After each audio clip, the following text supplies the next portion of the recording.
વાલા વિદ્યાર્થી મિત્રો, મારી ચેનલમાં તમારું સ્વાગત છે. આપણે ગયા એપિસોડની અંદર જે દાખલા જોયો એની અંદર ખાનાવાળી પદ્ધતિથી વેપાર ખાતાનું જોયું. હવે એક એવો દાખલો જોઈએ કે જેમાં કર્મચારીએ ઉચાપત કરેલી હોય અને ઉચાપતનો કેવી રીતે હિસાબમાં લેવો એ આપણે જોઈએ.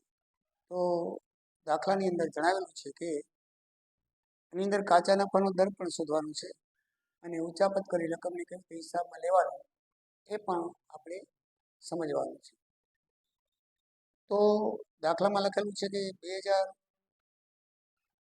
2010ની અંદર 22 તારીખના મેસેજ પરીખેન પટેલની કંપનીમાં આગ લાગી. તો જે આગ લાગી ત્યારે જે પરિસ્થિતિ હતી એ આપણે દાખલામાં જણાવેલી છે અને ઉપર એ ઉપરાંત 3 મુદ્દા પણ જણાવેલા છે કે 1000ની પડતર કિંમતનો માલ નમૂના તરીકે વેચ્યો. 2010ની અંદર એક કારકુન હતો, તેને 1 જાન્યુઆરી 2010થી કરી 20મી મે સુધીના રોજ 20 રૂપિયા દીઠ અઠવાડિયા દીઠ 20 રૂપિયાની ઉચાપત કરી, જેથી નોકરીમાંથી કાઢી મૂકી. કાચા નફાનો દર સ્થિર છે. તો આગની તારીખે સ્ટોક કેટલો હશે એ શોધવાનું છે. તો આગની તારીખે સ્ટોક શોધવાનું છે. તો એના પહેલા આપણને 2009ની વિગત આપેલી છે. તો 2009ની અને 10ની બેની વિગત આપેલી છે. તો 2009ની વિગતો છે એ આપણને કાચો નફો શોધવા માટે કામ લાગશે અને કાચો નફો શોધ્યા પછી આપણે 2010ની વિગત ઉપરથી આગ લાગ્યા તારીખે કેટલો સ્ટોક હશે તે આપણે શોધીએ. તો ચલો દાખલાની અંદર આપણે પહેલા 2009નું કાચું વેપાર ખાતું બનાવીએ. તો તારીખ 31/12/2009 ના પૂરા થતા વર્ષનું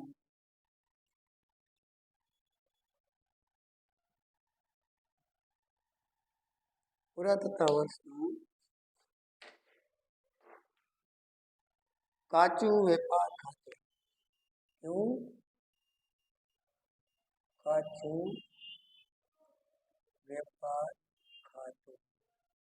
આપણે કાચું વેપાર ખાતું બનાવીએ.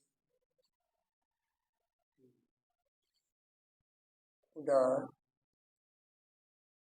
જમા.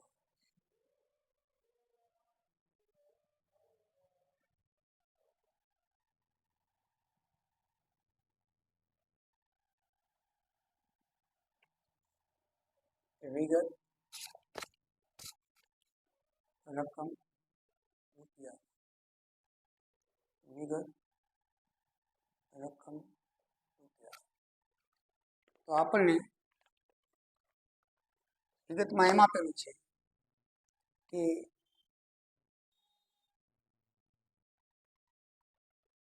31મી ડિસેમ્બર 2000ના રોજ માલનો સ્ટોક 13,272 અને 31 ડિસેમ્બર 2008ના સ્ટોક 9,614 હતો.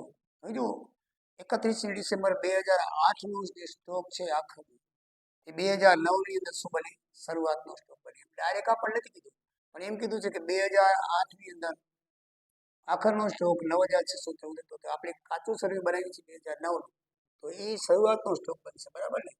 તો શરૂઆતનો સ્ટોક 2009નો જે 2008નો આખર સ્ટોક છે તે આપણે 9,614 એ આપણો નવનો શરૂઆતનો સ્ટોક બનશે. પછી ખરીદી આપી છે 2009ની આખા વર્ષની ખરીદી 45,258. આપણે 2009ના જ આંકડા ધ્યાનમાં લેવાના છે, 10ના છે પછીના મળે છે.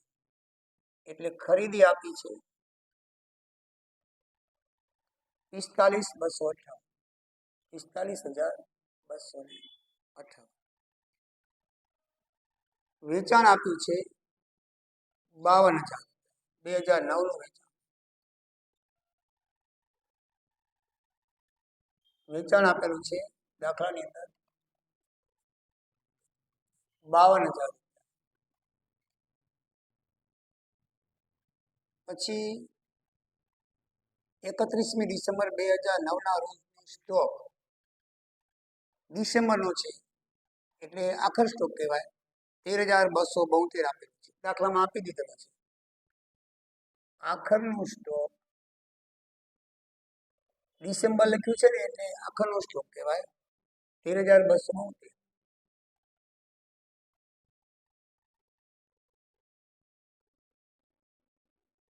તો 2009ની આટલી જ વિગત આપેલી છે. એના ઉપરથી આપણે કાચો નફો શોધવાનો છે. બરાબર છે. તો સૌથી પહેલા આપણે કાચો નફો શોધો, જમા બાજુનું ટોટલ કરી નાખીએ.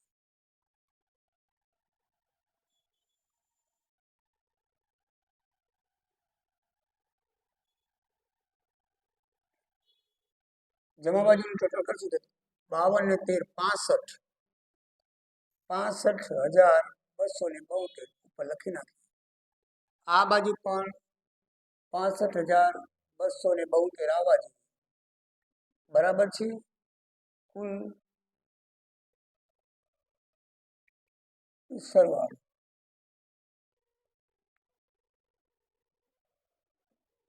કેલ્ક્યુલેટરથી 65,272 માંથી આ બંને બાદ કરીએ તો તૂટતી રકમ 10,400 આવશે. કેટલી આવશે? એને કહેવાય કાચો નફો. આપણે ઘણી વખત શોધી ગયા છીએ. હવે કઈ આપણને તકલીફ નહીં પડે. કાચો નફો કેવી રીતે શોધાય આપણને ખબર છે કે જે વિગતો આપેલી હોય વિગતો છે એ લખીને જમા બાજુનો સરવાળો કરી અને પછી ઉધાર બાજુ જે રકમ ખૂટે એ કાચો નફો કહેવાય. તો આપણને કાચો નફો મળ્યો. હવે 2010 માટે કાચા નફાનો દર શોધવો છે. તો દર કેવી રીતે શોધાશે? આપણે જોઈ ગયા છીએ કાચા નફાનો દર કેવી રીતે શોધાય.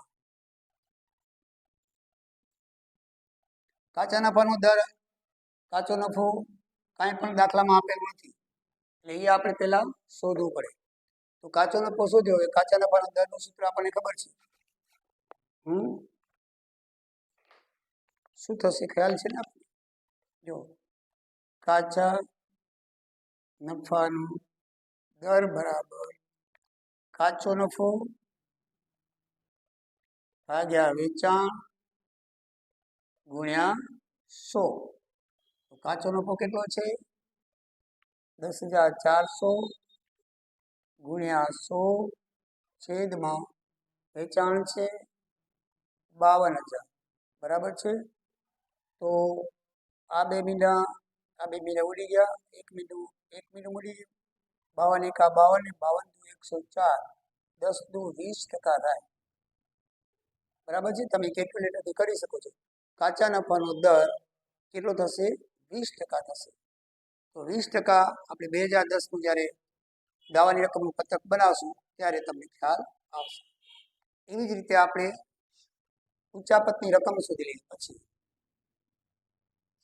ઉચ્ચાપત કરેલ રકમની ગણતરી.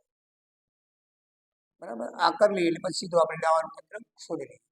હવે એમાં રકમ એમ લખેલું છે કે એક કર્મચારી 1 જાન્યુઆરીથી 2010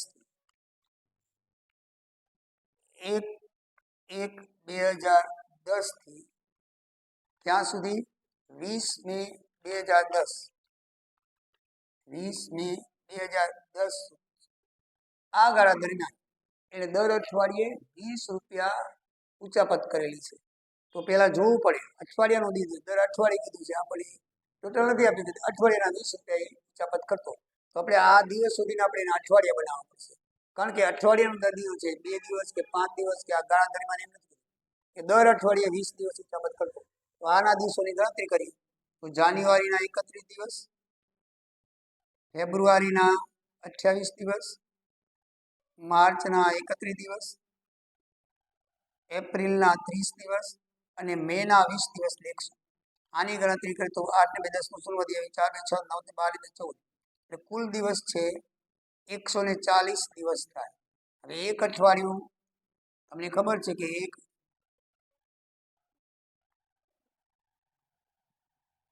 એક અઠવાડિયા બરાબર 7 દિવસ થાય. તો 140 દિવસ આખું 7 દિવસ બરાબર 1 અઠવાડિયું માટે 140 દિવસ બરાબર કેટલા? તો 140 ભાગ્યા 7, 7 દુ 14 માટે બિલ 20 રૂપિયા છે. 20 અઠવાડિયા સુધી એને ઉચ્ચાપત કરી. દર અઠવાડિયે 20, તો ઉચ્ચાપતની રકમ બરાબર શું થશે? ઉચ્ચાપતની રકમ બરાબર દર અઠવાડિયે 20 ને 20 અઠવાડિયા તો 400 રૂપિયા થાય.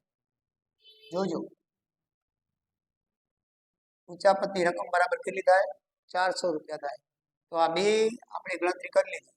કાચા નફાના દરની પણ કરી લીધી અને ઉચ્ચાપત રકમની પણ કરી લીધી.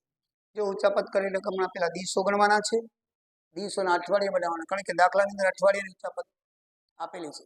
દર અઠવાડિયે 20 રૂપિયા ખાતો પછી એને નોકરીમાંથી કાઢી મૂક્યો દાખલામાં લખેલું છે, તો એને 400 રૂપિયા ઉચ્ચાપત ટોટલ કરી કહેવાય. હવે આપણે દાવાનું જે છે આખરનો સ્ટોક છે એ શોધવાનું છે 2010. તો આ 2009નું છે, હું કાઢી નાખું છું. ગણતરી હવે હું ડાયરેક્ટ 400 રૂપિયા જ લખીશ અને એમાં ડાયરેક્ટ 20% લખીશ. એટલે આની ગણતરી મેં તમને દર્શાવી દીધી છે, એ તમે યાદ રાખજો. બરાબર છે. હવે આપણે 2010નું સ્ટોક પત્રક, દાવા પત્રક બનાવી આખરનો સ્ટોક શોધવા માટે પછી દાખલો પૂરો થશે. એક નવી આઈટમ હતી ઉચ્ચાપતની, એ કેવી રીતે લેવાય અને વેચાણ સિવાય માલ ગયેલો હોય તો કેવી રીતે લેવાય. આમાં લખેલું છે કે 1000નો માલ છે ને એ નમૂના તરીકે જાહેરાત તરીકે વેચેલો છે, તો એને પત્રકમાં કેવી રીતે દર્શાવાય એ આપણે જોઈએ. તો દાવાની રકમ દર્શાવતું પત્રક આપણે લખીએ. દાવાની રકમ દર્શાવતું પત્રક. આપણે પત્રક શીખી ગયા છે.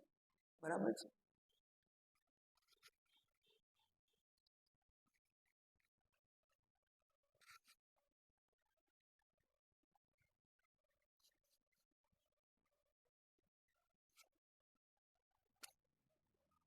રૂપિયા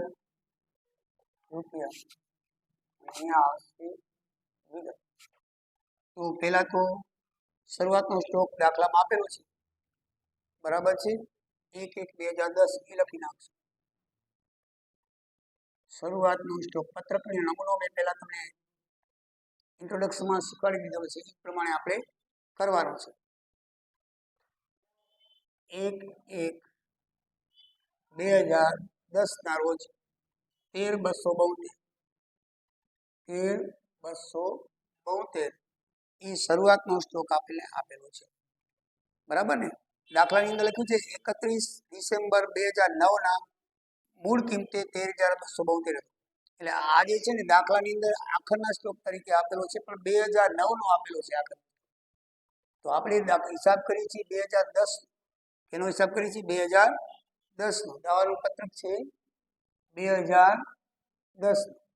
તો 2010 નું છે, તો એ 2010 માટે શરૂઆતનો સ્ટોક કહેવાશે. એટલે આપણે 13272 રકમની અંદર 2009 નો આખરનો સ્ટોક આપેલો છે. તો 2009 ની આખરનો સ્ટોક એ 2010 માટે શરૂઆતનો સ્ટોક બને, તમે બરાબર જાણો છો. એટલે શરૂઆતનો સ્ટોક બરાબર 13272. હવે 2010 ની ખરીદી દાખલાની અંદર આપેલી છે, બરાબર છે. હવે ખરીદી ઉમેરી, તો ખરીદી છે 34847. 34847 એ દાખલાની અંદર આપણને આપેલી છે.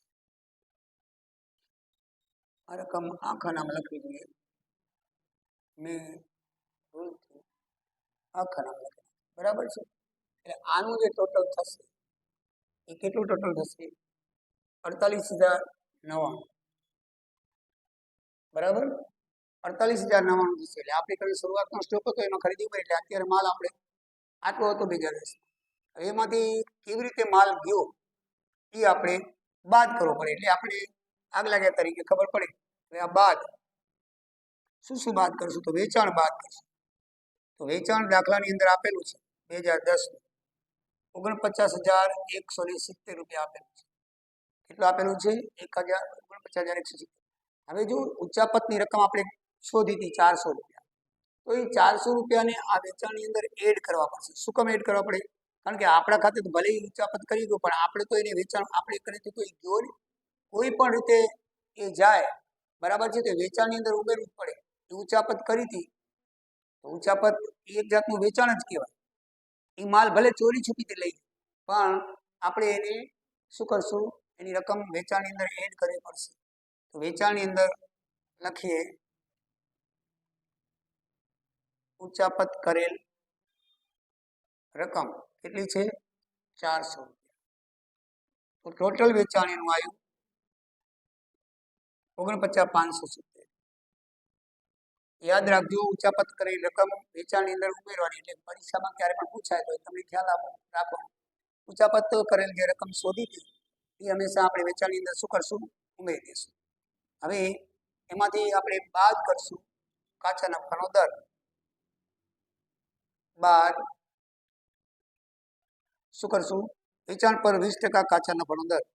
તો વેચાણ ઉપર 20% કાચા નફાનો દર. તો કુલ વેચાણ આપણે દાખલાની અંદર આપેલું છે 49,500. આપણું 49,570. કેટલું આપેલું છે? 49,570. અને 20% એટલે આપણે દર શોધ્યો હતો, બરાબર ને? આ રીતે 20%. તો એ કેટલું આવશે?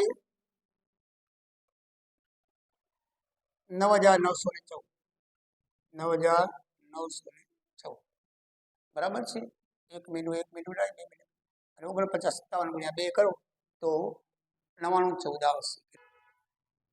39,656. 39,656 એ શું કરવાનું છે? બાદ કરવાનું છે. હવે 48,099 માંથી 39,056 જે બાદ કરશો તો કેટલું આવશે? 8,443 આવશે. નોમત છે તમે બાદ બાદ કરી લેજો, બરાબર છે? 8,443 આવશે. આ આગ લાખ્યા તરીકે આટલો સ્ટોક હશે આપણી પાસે. આગ લાગ્યા તારીખે તો કેટલો હશે? આટલો હશે 8,443. બરાબર. આપણે ખરીદી શરૂઆતના સ્ટોકમાં ખરીદી ઉમેરી એ હવે એમાંથી આપણે વેચાણ, ઉચ્ચાપત કરેલો માલ અને કાચા નફો જે દર આપેલો હતો એના પછી કાચો નફો, એ 3 વસ્તુ બાદ કરી તો 8,443. હવે વેચાણ સિવાય કોઈ પણ રીતે માલ ગયેલો હોય એ પણ આપણે આખરના સ્ટોકની અંદર બાદ કરવો પડે. તો વેચાણ સિવાય આમાં દાખલાની અંદર આપેલું છે કે એપ્રિલ 2010માં 1,000ની પડતર કિંમતનો માલ જાહેરાત તરીકે નમૂના તરીકે વેચવામાં આવેલો, જેની ચોપડામાં લખવામાં આવ્યું નથી. તો આપણે એ જે માલ છે 1,000 રૂપિયા આની તે બાદ કરશું. નમૂના તરીકે શું લખશું? નમૂના અને જાહેરાત. જાહેરાત તરીકે ગયેલ માલ કેટલો છે? 1,000 રૂપિયા. આપણી પાસે વીમા કંપની સમક્ષ મૂકવાનો છે દાવાની રકમ આવી.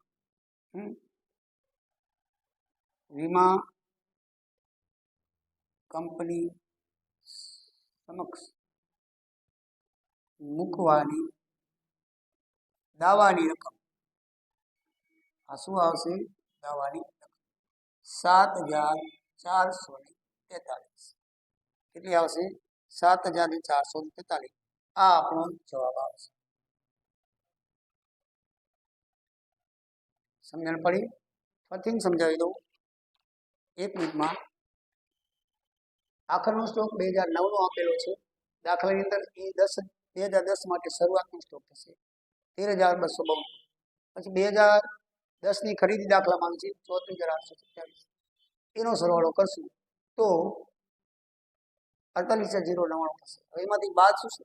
વેચાણ થશે. વેચાણ દાખલામાં 49,170 રૂપિયા આપેલું છે, બરાબર છે? એની અંદર આપણે ઉચ્ચાપત કરેલી રકમ ઉમેરશું. એટલે 49,570 આવશે. એના ઉપર કાચાના પર અંદર જે આપણે શોધ્યો તો પહેલા 20% તો એના 20% 9,914 થાય. આ બે બાદ ટોટલ મારી અને ખરીદી જે ટોટલ છે, માલ સ્ટોક છે જે ટોટલ, એમાંથી આવો આ જે છે ટોટલ એ બાદ કરશો તો 8,443 થશે. હવે વેચાણ સિવાય આપણે જો દાખલામાં કોઈ માલ ગયેલો છે એમ કીધેલું હોય તો નમૂના તરીકે જાહેરાત તરીકે 1,000નો માલ મૂળ કિંમતે ગયેલો છે દર્શાવેલું છે, તો આપણે જે સ્ટોક આખરનો શોધ્યો એમાંથી 1,000 નમૂના તરીકે ગયેલ માલ હોય એ બાદ કરી નાખીએ તો 7,443 એ વીમા કંપની સમક્ષ મૂકવાની દાવાની રકમ આપણને મળી ગઈ. તો આ રીતે દાવાની રકમ મળશે. મારો વિડીયો જો તમને ગમ્યો હોય તો મિત્રો સબસ્ક્રાઈબ કરજો, લાઈક કરજો. અને હવે પછી આપણે આગળ જે દાખલો કરશું તે તમને જણાવી દઉં. એની અંદર જે આપણે કર્યો નથી પણ હવે કરવાનું છે એ પદ્ધતિ નફા નુકસાનની પોલિસી, પારમાણિક નુકસાનની પોલિસી, બરાબર છે. પારમાણિક નુકસાનની દાવાની ગણતરી કેવી રીતે થાય એની અંદર બાંયધરી સમય આવે છે, તો એ કેવી રીતે સુધાય, ગુમાવેલ વેચાણ આવે છે એ કેની કહેવાય, એ બધી વિગત અને એનું સૂત્ર અંદર કેટલા આવે છે, એમાં શું ધ્યાન રાખવા જેવું છે એ બધું નેક્સ્ટ વિડીયોમાં જોશું. તો મારો નેક્સ્ટ વિડીયો પણ તમે જોજો, બરાબર. તો આ રીતે ધીરે ધીરે હવે આપણું આગનું દાવો પ્રકરણ પૂરું થતું આવે છે. આના પછી 1-2 દાખલા લઈ અને પૂર્ણ કરશું.